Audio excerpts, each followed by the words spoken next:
Parfois je lis ou j'entends qu'il faudrait comprendre les prédateurs/agresseurs qui agissent en toute impunité car les pauvres, ils ont souffert et ça ne les aide pas à changer que de les juger.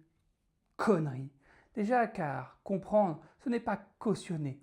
On peut tout à fait comprendre ce qui a amené un prédateur à agir et pourtant fermement condamner ses agissements.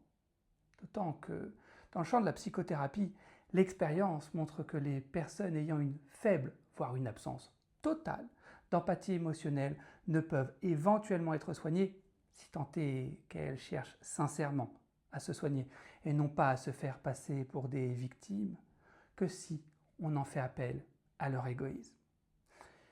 Et ça paraît logique. En effet, une personne qui ne ressent rien pour l'autre ne pourra pas se mettre à la place des personnes à qui elle a fait du mal.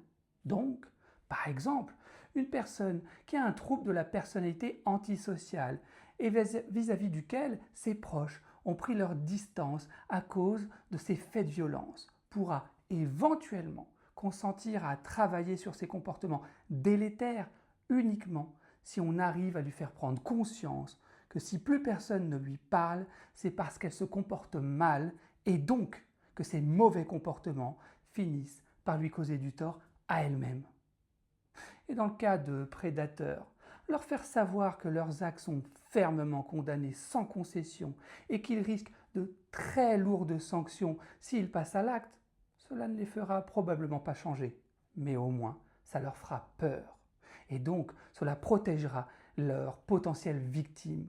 Quant à ceux qui sont passés à l'acte, de lourdes peines doivent être appliquées afin de les empêcher d'agir à nouveau et aussi afin de servir d'exemple à ceux qui seraient tentés d'agir. Il est grand temps que la peur change de camp.